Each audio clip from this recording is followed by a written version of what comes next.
दुर्ग जिले के कुम्हारी स्थित खपरी गांव में एक ऐसा दर्दनाक हादसा हुआ है जिसने पूरे प्रदेश को झकझोर कर रख दिया है। मंगलवार की दोपहर करीब 3:15 बजे एक ही परिवार के 4 लोग जिंदा जल गए। बिजली के खंभे में शॉर्ट सर्किट हुआ और चिंगारी तारों के सहारे अनिल वैष्णव की झोपड़ी तक जा पहुंची। घर के ऊपरी हिस्से में प्लास्टिक और बांस होने के कारण आग ने पल भर में विकराल रूप ले लिया और घर में रखा गैस सिलेंडर जोरदार धमाके के साथ फट गया।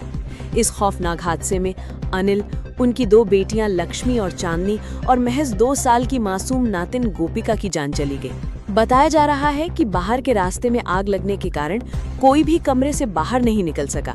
खुद को बचाने के लिए बेटियां टेबल के नीचे छिप गई और एक बेटी ने अपनी छोटी सी भतीजी को सीने से लगा लिया था, लेकिन आग की लपटों ने किसी को नहीं बख्शा। प्रशासन ने पीड़ित परिवार को 4-4 लाख और राज्य सरकार ने 5-5 लाख रुपए की आर्थिक मदद देने का ऐलान किया है, लेकिन इस दर्दनाक घटना ने बिजली विभाग की घोर लापरवाही की पोल खोल दी है। राजधानी रायपुर के पॉश इलाके शंकर नगर में स्थित लक्ष्य ज्वेलरी शॉप में 90 लाख रुपए की चोरी का मामला एक बेहद खौफनाक मोड़ ले चुका है। चोरी के मुख्य आरोपी ने पुलिस की गिरफ्तारी के खौफ से अपने ही घर में फांसी लगाकर खुद। दुर्ग जिले के कुम्हारी स्थित खपरी गांव में एक ऐसा दर्दनाक हादसा हुआ है जिसने पूरे प्रदेश को झकझोर कर रख दिया है। मंगलवार की दोपहर करीब 3:15 बजे एक ही परिवार के 4 लोग जिंदा जल गए। बिजली के खंभे में शॉर्ट सर्किट हुआ और चिंगारी तारों के सहारे अनिल वैष्णव की झोपड़ी तक जा पहुंची। घर के ऊपरी हिस्से में प्लास्टिक और बांस होने के कारण आग ने पल भर में विकराल रूप ले लिया और घर में रखा गैस सिलेंडर जोरदार धमाके के साथ फट गया। इस खौफनाक हादसे में अनिल, उनकी 2 बेटियां लक्ष्मी और चांदनी और महज 2 साल की मासूम नातिन गोपिका की जान चली गई। बताया जा रहा है कि बाहर के रास्ते में आग लगने के कारण कोई भी कमरे से बाहर नहीं निकल सका। खुद को बचाने के लिए बेटियां टेबल के नीचे छिप गई और एक बेटी ने अपनी छोटी सी भतीजी को सीने से लगा लिया था, लेकिन आग की लपटों ने किसी को नहीं बख्शा।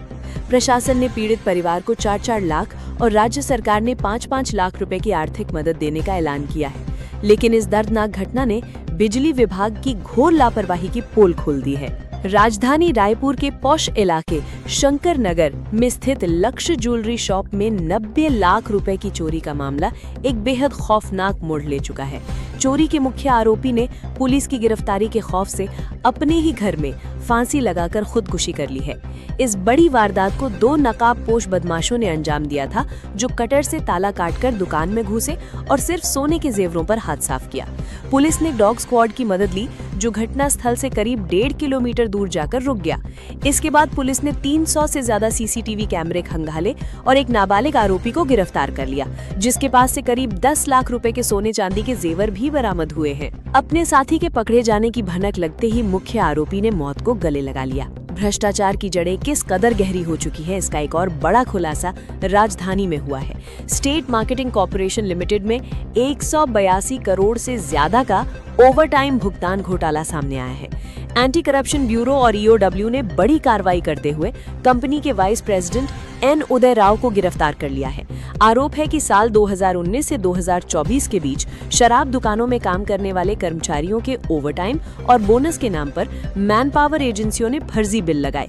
पैसा कर्मचारियों के पसीने का था, लेकिन ये रकम उन तक पहुंचने के बजाय अधिकारियों और बड़े सिंडिकेट के बीच कमीशन के तौर पर बंट गई। जांच में ये भी साफ हुआ है कि इस खेल के तार आबकारी विभाग के पूर्व विशेष सचिव और बड़े कारोबारियों तक जुड़े हैं। इस मामले में 8 आरोपी पहले से ही जेल की हवा खा रहे हैं। रायपुर के खमतराई इलाके में पुलिस ने एक बड़ी जानलेवा साजिश को नाकाम कर दिया है। बीरगांव के कांग्रेस महापौर नंदलाल देवांगन के साले विनय देवांगन को पुलिस ने रावाभाटा इलाके से गिरफ्तार किया है। इस सिरफिरे युवक ने खुद को बम से उड़ाने के लिए विस्फोटक बनाने का खतरनाक सामान खरीदा था। आरोपी ने ये सामान एक बैग में भरकर अपनी एक परिचित मितानिन के घर रखवा दिया था। शक होने पर जब वार्ड पार्षद ने बैग खोला तो उसमें से एयरगन, बैटरी, तार, 2 बोतल खतरनाक केमिकल और डेटोनेटर जैसी चीजें बरामद हुई। पुलिस पूछताछ में आरोपी ने बताया कि वो अपने परिवार से परेशान था और खुद की जान लेना चाहता था। बम स्क्वाड और फोरेंसिक टीम ने तुरंत मौके पर पहुंचकर इन खतरनाक सामग्रियों को जब्त कर लिया है। ग्रामीण क्षेत्रों में स्वास्थ्य सेवाओं को बेहतर बनाने के लिए सरकार लाखों रुपए खर्च करती है, लेकिन कुछ डॉक्टरों की मनमानी ने इस व्यवस्था का मजाक बना दिया है। छत्तीसगढ़ स्वास्थ्य विभाग ने 15 MBBS और 28 विशेषज्ञ डॉक्टरों के खिलाफ सख्त एक्शन लिया है। इन 43 डॉक्टरों ने ग्रामीण इलाकों में पोस्टिंग मिलने के बाद भी ड्यूटी ज्वाइन नहीं की। अब सरकार इन सभी से कुल 17 करोड़ 75 लाख रुपए का जुर्माना वसूलेगी। पढ़ाई के दौरान इन डॉक्टरों ने एक बॉन्ड भरा था, जिसमें MBBS के लिए 25 लाख और PG डॉक्टरों के लिए 50 लाख रुपए तय किए गए थे। नोटिस मिलने के बावजूद इन डॉक्टरों ने अजीबोगरीब बहाने बनाए। अब इन सभी के खिलाफ कलेक्टर के जरिए वसूली की कार्रवाई शुरू कर दी गई है। राजनीतिक गलियारों में भी बड़ी उथल-पुथल मची हुई है। पूर्व मुख्यमंत्री भूपेश बघेल ने देवरी यल्दा गांव के ग्रामीणों के साथ एक बड़ी प्रेस कॉन्फ्रेंस कर मौजूदा सरकार और मंत्री टंकराम वर्मा पर गंभीर आरोप लगाए हैं।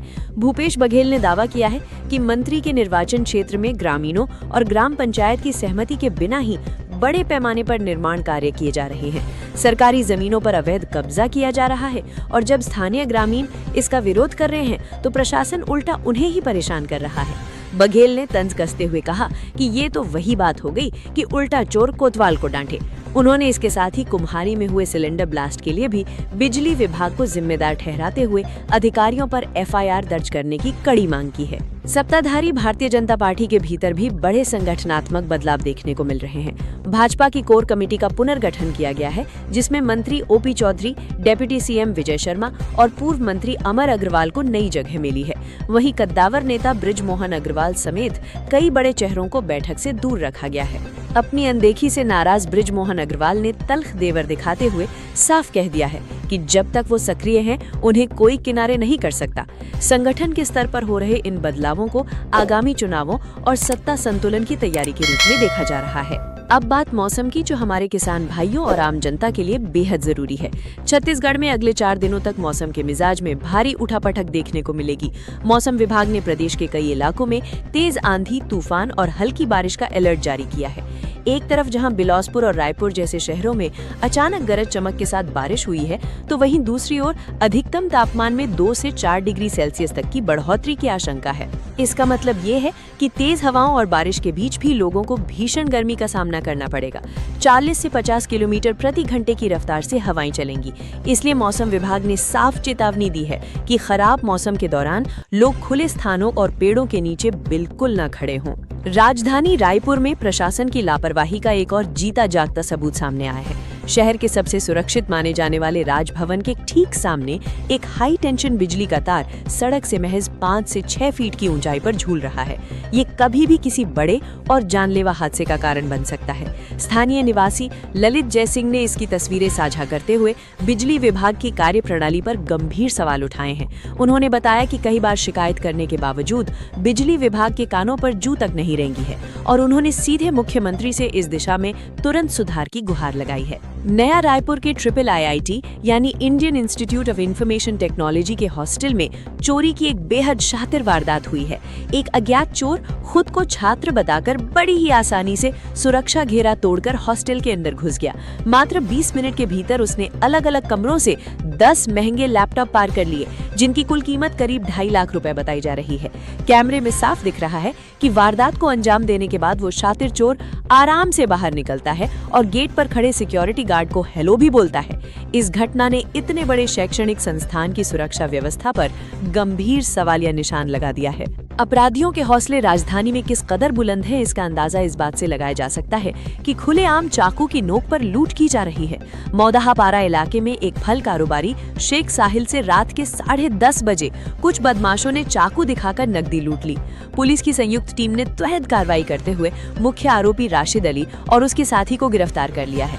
पुलिस पूछताछ में पता चला है कि राशिद अली एक आदतन अपराधी है, जिस पर पहले से ही हत्या, अवैध हथियार रखने और चाकूबाजी के कई गंभीर मामले दर्ज हैं। शिक्षा के क्षेत्र से भी आज एक बड़ी खबर सामने आई है। केंद्रीय माध्यमिक शिक्षा बोर्ड ने 12वीं कक्षा के नतीजे घोषित कर दिए हैं। छत्तीसगढ़ से करीब 34,000 छात्रों ने ये परीक्षा दी थी, जिनमें से 28,000 छात्र सफल हुए हैं। रायपुर रीजन का कुल पास प्रतिशत 80.88 रहा है। हालांकि पूरे देश के औसत के मुकाबले ये थोड़ा कम है और रायपुर रीजन देश भर में 18वें स्थान पर रहा है। पिछले साल के मुकाबले इस बार प्रदर्शन में 4% से ज्यादा की गिरावट दर्ज की गई है।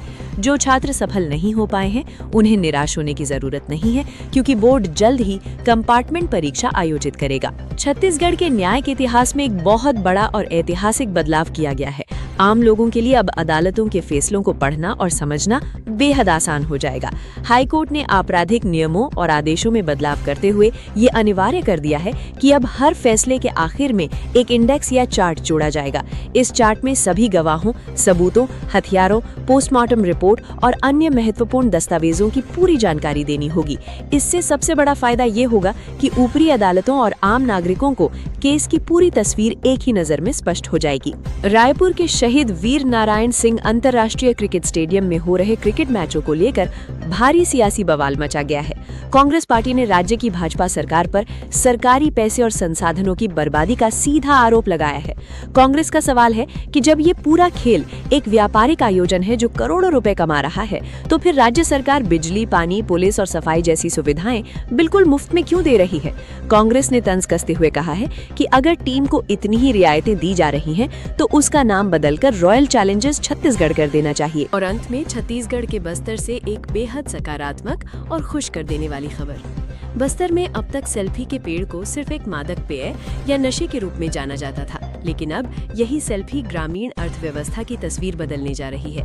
विशेषज्ञों की मदद से अब सेल्फी के पेड़ से निकलने वाले मीठे रस से बेहद स्वादिष्ट और प्राकृतिक गुड़ तैयार किया जा रहा है। सूर्योदय से पहले ही इस रस को इकट्ठा कर बड़े कढ़ाहों में उबाला जाता है, ताकि इसमें कोई नशा न पनप सके। इसके अलावा सेल्फी के तने से उच्च गुणवत्ता वाला साबूदाना भी बनाया जा रहा है। ये पहल बस्तर के वन आधारित रोजगार के लिए एक बड़ी क्रांति साबित हो सकती है, जो स्थानीय आदिवासियों और ग्रामीणों को आत्मनिर्भर बनाने में मील का पत्थर साबित होगी। तो ये थी छत्तीसगढ़ की 15 बड़ी खबरें। आप छत्तीसगढ़ के किस जिले से ये वीडियो देख रहे हैं, हमें कमेंट में जरूर बताएं। और हाँ, अगर आपको ये वीडियो पसंद आया हो तो लाइक, शेयर और सब्सक्राइब करना न भूलें। जय जोहार, जय छत्तीसगढ़।